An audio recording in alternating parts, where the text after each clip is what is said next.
On behalf of the family of George Nelson Davis, I thank you all for coming. First, I'd like to introduce the Theresa Mayor, Scott McConnell, over here, who took time out of his summer to make it here. A lot of work has gone into making this day possible, and I'd like to thank Sally Davis, daughter of Big Ray and granddaughter of George Davis, for making this happen. It's been a pleasure working with Sally over the past year, learning more about the Davis family, but I'll never learn it all. George Nelson Davis was born in 1882, the son of Isaac and Laura Babcock Davis. George's grandfather, William Davis, was an expert woodsman in West Theresa, and his father was considered a top-notch farmer.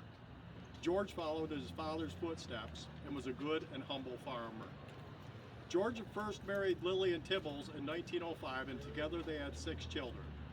Unfortunately, Lillian died giving birth in 1918. George then married Annie Van Tassel in 1919. Annie was widowed from Elmer Hunt in 1918 and had a small daughter. 104 children ago, George Nelson Davis put the little community of Theresa on the national map for a day when he was named National Father of the Year by the National Father's Day Committee for having the country's largest father. The town of Theresa contributed money toward the celebration. Since World War II had just ended, this was another reason for Theresa to celebrate. All of Theresa came out for the celebration on May 25th, 1946. This event drew crowds bigger than the old Theresa Fireman's Field days, but there were no games, just a chance to honor one of Theresa's own. There was a huge parade through Theresa with the local Boy Scouts, the town and village fire departments, and all the firemen in uniform, and their fire trucks, and the Theresa High School band leading the way. At the rear of the parade were the Davis family, riding in 13 cars. The parade ended here on the site of the old Getman House. As the cameras flashed and newsreels filmed, the ceremony started. People thronged in the streets and watched from the windows in the buildings across the street. Assemblyman Orrin S. Wilcox presented the award, saying he didn't just see children, he saw fine U.S. citizens, and Orrin was certainly right. Theresa High School Principal Louis Fields said in remarks, "If every father in America gave his children as fine an upbringing as you have done, there would be far less juvenile delinquency in this country today." Town Supervisor John Rochelle, a school buddy of George, said, "George and I talked about many things when we were in school, but neither of us thought that one day he would gain an honor by having the nation's largest family." Former Mayor Leonard Bustler also spoke on behalf of the village. William Dixon, a name long forgotten, who nominated George for the award, also spoke. After the ceremony, the Getman House had a chicken barbecue, which was contributed to by the local businesses, and the people square danced in the streets for hours.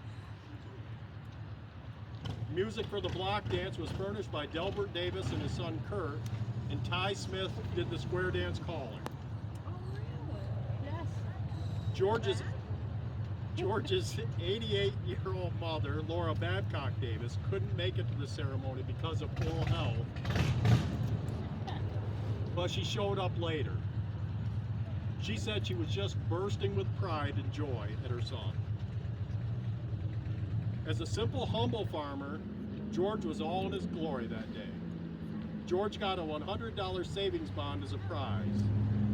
After the event, George says, I wasn't sure we'd be able to get the whole family together. It's been quite a day, hasn't it? Everybody has been here and they've all had a good time. George Davis died less than 2 years later. His wife Annie died in 1951. George is buried next to his first wife Lillian in Section I of Oakwood. Annie is buried not far from George, next to her first husband Elmer. George Nelson Davis and the Getman House are now just memories. But we smile when we think of them. That's our history. Now I'm going to turn it over to Sally Davis, who's going to talk about the children. Thank you.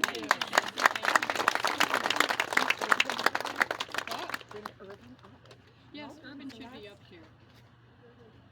Let me get him. Yeah. Come on, Urban, you're going to help me on bail.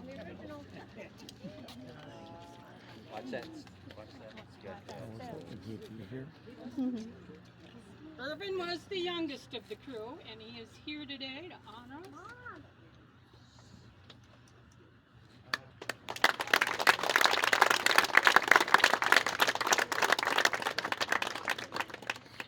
The other two that are still alive are Aunt Emma, who just turned 99. She lives out near Albany. And Uncle Derb, who's down in Texas. Longview. And that's it. That's what's left of them.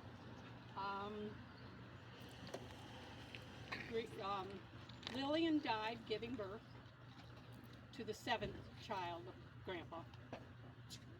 And then there was all those others. Just a couple of stories, because I don't want to stand out here in the sun any longer than anybody else does. When Grandma Anna went into labor, she would take off her wedding ring and she would give it to Aunt Ella, because back then you didn't have any money, so she used the same wedding band from her previous marriage, and she wanted to make sure that Ella got it. When she made it through labor, Aunt Ella gave her the ring and she put it back on. Did you know that? No, I didn't. I heard that straight from Aunt Ella's mouth, so I know that's not something that's exaggerated. I know you don't lie. I'm a Davis, did you forget that?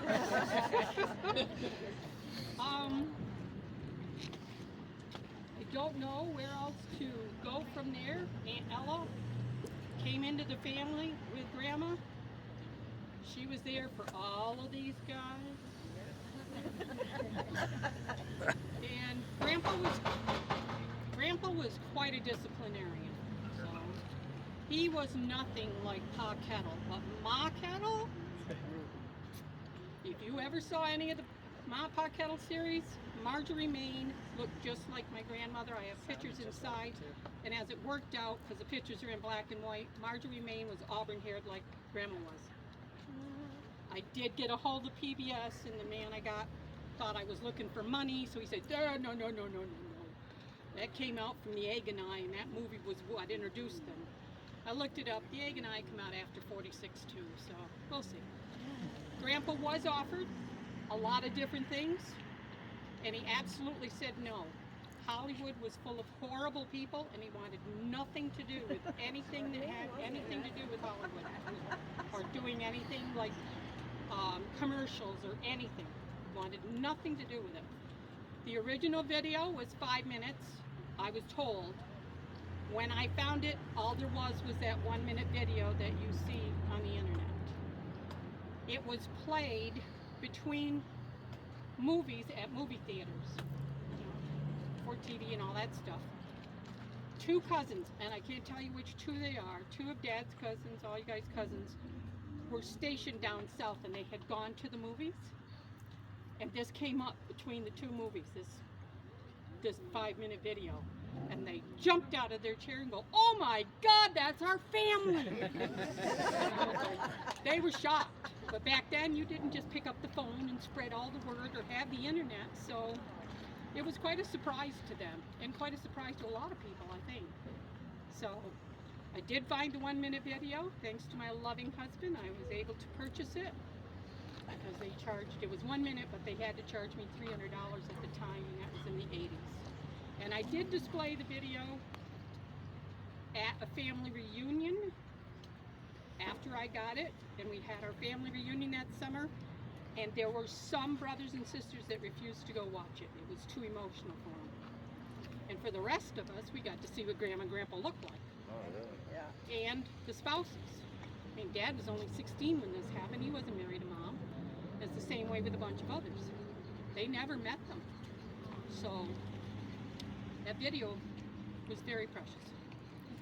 And that's about it. I want everybody to come in, get a drink, something to eat, and we'll celebrate in there. Does Uncle Irving Thank you, have anything to say? Uncle Irv?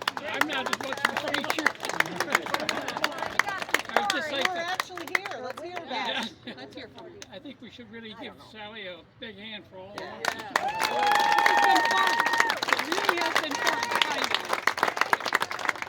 It's certainly good to see everybody here, but I'll never remember any of your names. I'm too old. Well, I talked about name tags, but You- people don't want to wear name tags, so. Oh, mine's right here, so you don't have Brayton, Okay, we'll take that. you're not the only one. Just like him. Just like him. Unfortunately, you're not the only one. I think Oh, I'm well, in that's it. agreement with Sally. I think we should go with you. Being out of the sun. Spoken like a true Davis. Yeah.